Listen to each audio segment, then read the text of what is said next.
नमस्कार। अक्षर एकेडमी में आपका स्वागत है। मैं हूं पुष्पेंद्र पांडे। आजीविका मिशन के चौथे वीडियो में आपका स्वागत है। इस चौथे वीडियो में दूसरा चौथा वीडियो होगा इसका। इसके बाद आजीविका मिशन खत्म नहीं हो जाएगा। इसके बाद जो है आजीविका मिशन का जो राज्य आजीविका मिशन है यानी बिहान का जो पार्ट होगा हम उसको पढ़ेंगे। तो ये राष्ट्रीय ग्रामीण आजीविका मिशन का जो केंद्रीय स्तर पर संचालित हो रहा है ये उनके बारे में। दूसरे नंबर जो वास्तविक रूप से अगर आप देखेंगे तो बिहान का संचालन वास्तविक रूप से हो रहा है, जो अगले पार्ट में अपन अगले चैप्टर में पढ़ने वाले हैं। तो वीडियो में लगातार बने रहिएगा तभी वो कंप्लीट तैयारी हो पाएगी। आज अपन आजीविका मिशन की इस वीडियो में जो एनआरएलएम के जो मार्गदर्शी सिद्धांत है उनको पढ़ेंगे, एनआरएलएम के जो सहयोगी ढांचे हैं और सहयोगी जो कार्यक्रम है, और साथ में एनआरएलएम के जो मूल्य है यानी वैल्यू सिस्टम है उनके बारे में पढ़ेंगे। तो आइए पढ़ते हैं। सबसे पहले एनआरएलएम के मार्गदर्शक सिद्धांत में पहला है कि गरीबों में गरीबी मिटाने की क्षमता होती है और उनमें मजबूत इच्छा शक्ति और क्षमता होती है।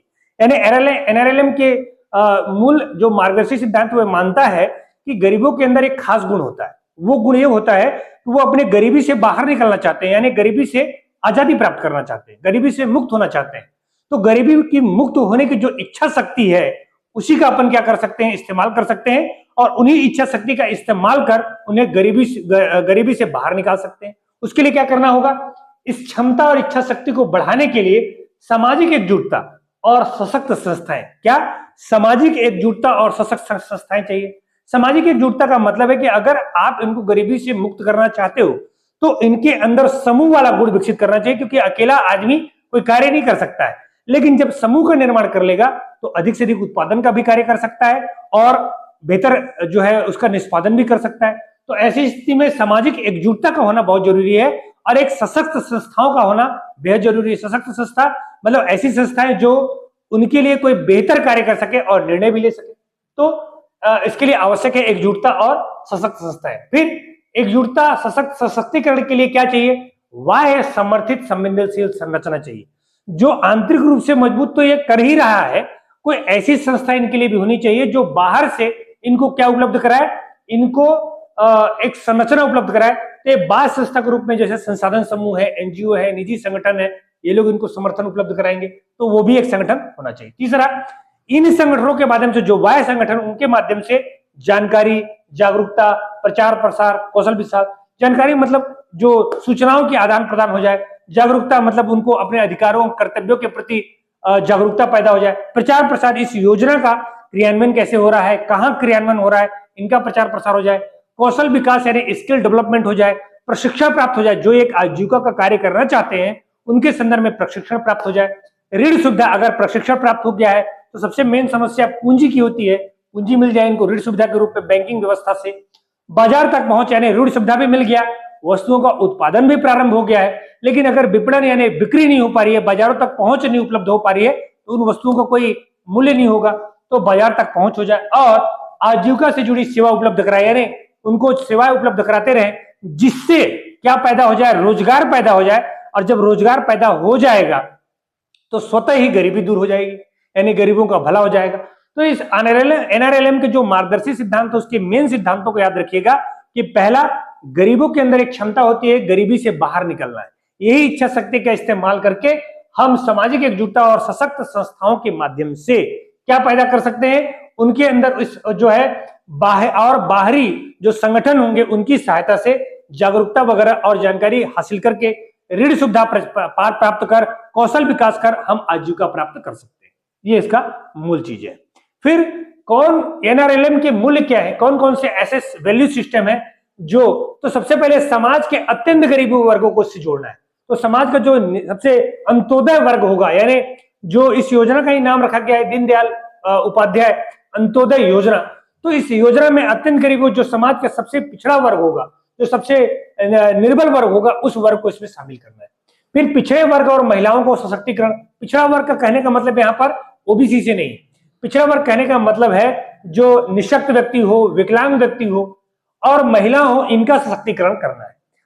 तीसरा, सामुदायिक आत्मविश्वास और आत्मनिर्भरता। सामुदायिक आत्मविश्वास का मतलब यह है कि ग्रुप बनाने का निर्माण करना है और ग्रुप में आत्मविश्वास का संचार हो, आत्मनिर्भरता की प्राप्ति हो, एक दूसरे की सहायता करें तो आत्मनिर्भर हो जाएंगे, और जब एक दूसरे की सहायता करेंगे और कार्य कंप्लीट हो जाएगा, अपनी योग्यता को, अपनी क्षमताओं के पहचान लेंगे तो आत्मविश्वास भी हासिल हो जाएगा। फिर योजना के निर्माण और क्रियान्वयन में गरीबों की भूमिका, यानी हर स्तर में योजना का निर्माण करने में भी और उसके क्रियान्वयन में भी उन्हीं गरीबों की भूमिका होगी जो गरीबों के लिए योजना का निर्माण किया गया है। मतलब वो गरीब ही योजना का निर्माण करेंगे और उनका क्रियान्वयन भी करेंगे। फिर पारदर्शिता एवं जवाबदेही, यानी हर व्यक्ति को विश्वास प्राप्त करने के लिए पारदर्शिता और जवाबदेही बनाए रखेंगे ताकि अविश्वास पैदा ना हो, संगठन किसी तरीके से कमजोर ना होने पाए। ठीक। फिर इनके जो सहयोगी साझेदार संगठन है, बहुत सारे सहयोगी साझेदार संगठन है, जैसे संसाधन समूह। संसाधन समूह कौन होते हैं? संसाधन समूह वो समूह है जो संसाधन समूह को जो राष्ट्रीय स्तर पर प्रशिक्षण देने का कार्य करते हैं, यानी केंद्रीय स्तर के केंद्रीय संगठन होते हैं जो ब्लॉक स्तर में आकर जो संसाधन समूहों को प्रशिक्षण देने का कार्य करते हैं। ये बात मैंने पिछले वाले वीडियो में आपको बताई। दूसरा, एनजीओ, कोई ऐसा प्राइवेट संगठन जो सामाजिक सहायता का कार्य करना चाहता है वो सहायता कर सकते हैं। सीएसओ यानी केंद्रीय स्टैटिस्टिक्स ऑर्गेनाइजेशन, यानी केंद्रीय सांख्यिकी संगठन डेटा देने में और डेटा एनालिसिस करने में हमारी मदद करता है। निजी संगठन और कारपोरेट क्षेत्र या कोई ट्रस्ट, कोई भी निजी संगठन या कोई ट्रस्ट या कोई कारपोरेट संगठन जो अपनी सामाजिक जिम्मेदारी का निर्वहन करने के लिए कोई धन डोनेट करना चाहते हैं, कोई प्रशिक्षण देना चाहते हैं तो करते रहते हैं। औद्योगिक संगठन या परामर्श संस्था है, कोई एडवाइजरी बॉडी है या कोई औद्योगिक संगठन जैसे बीएसपी वगैरह है, बाल्को वगैरह है या विप्रो वगैरह है, वहां पर भी सहायता कर सकते हैं। अकादमिक अनुसंधान संगठन, कोई कॉलेज है, स्कूल है, प्रोफेसर है, कोई रिसर्च सेंटर है, कोई आईआईएम है, एनआईटी है, आईआईटी है, कोई इसके संदर्भ में कोई रिसर्च करना चाहते हैं और रिसर्च करने के बाद आजीविका मिशन के लिए कोई मार्गदर्शी सिद्धांत प्रस्तुत करना चाहते हैं तो दे सकते हैं। इसके अलावा आरबीआई, नाबार्ड, बैंक इत्यादि बैंकिंग व्यवस्था में आरबीआई हमारी सहायता करता है, गाइडलाइन जारी करता है। नाबार्ड ग्रामीण विकास के लिए, कृषि वित्त के लिए वित्त उपलब्ध कराता है और बैंक हमको लोन देते हैं। सहकारिता की संरचना में भी बैंक सहायता करते हैं। फिर एनएलएम के सहयोगी ढांचे, इसके 4 सहयोगी ढांचे हैं, राष्ट्रीय स्तर पर, राज्य के स्तर पर, जिला स्तर पर और आपका उप जिला स्तर यानी ब्लॉक स्तर पर। राष्ट्रीय स्तर पर जो होती है आजीविका परामर्श समिति होती है। कौन होती है? आजीविका परामर्श समिति होती है। इसके जो अध्यक्ष होते हैं केंद्रीय ग्रामीण विकास जो मंत्री होंगे वो इसके अध्यक्ष होते हैं। जो एनआरएलएम का विजन, दिशा निर्देश, प्राथमिकता समीक्षा वगैरह, यानी एनआरएलएम को कैसे लागू किया जाए, इनकी क्या क्या प्राथमिकता होंगी, कौन कौन किस दिशा में एनआरएलएम को भेजना है, ये सारे तय कौन करता है? राष्ट्रीय आजीविका परामर्श समिति, जिसके अध्यक्ष कौन होते हैं? केंद्रीय जो है केंद्रीय ग्रामीण विकास मंत्री। राज्य स्तर पर राज्य ग्रामीण आजीविका मिशन इसका संचालन करता है, जिसके अध्यक्ष होते हैं पंचायत एवं ग्रामीण विकास मंत्री। और साथ में एक जो है पूर्णकालिक मिशन निर्देशक होगा, यानी एक आजीविका मिशन का निर्देशक होगा जो कहां होगा? राज्य स्तर पर एक बैठा आईएएस वर्ग का व्यक्ति होगा जो सचिव के रूप में कार्य करेगा। इसका जो है राज्य स्तर पर एक क्रियान्वयन की प्रमुख भूमिका होती है, तो ये क्रियान्वयन करने का कार्य करते हैं। जिला स्तर पर जिला मिशन प्रबंधन इकाई, यानी जिला अध्यक्ष के नेतृत्व में, यानी जिलाधीश यानी कलेक्टर के नेतृत्व में क्या होगा? जिला मिशन प्रबंधन इकाई होगी जो एनआरएलएम को लागू करने का कार्य करते हैं।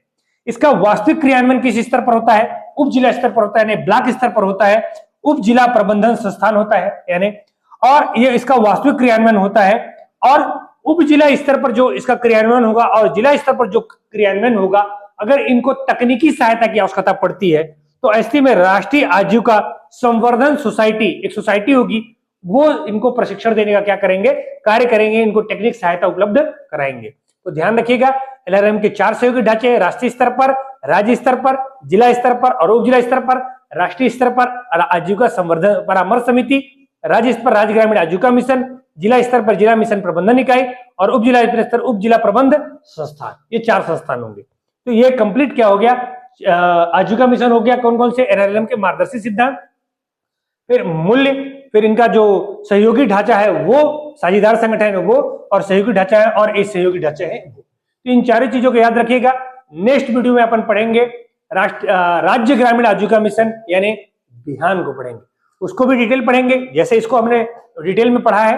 कोई भी क्वेश्चन छूटने वाला नहीं है, कोई भी क्वेश्चन आपसे कम नहीं बन, ऐसा होगा नहीं कि बनेगा नहीं, सारे क्वेश्चन यहाँ से आएंगे। तो एक एक वीडियो को ध्यान से रखिएगा और ध्यान से आप क्या कीजिएगा? नोट्स बनाइएगा।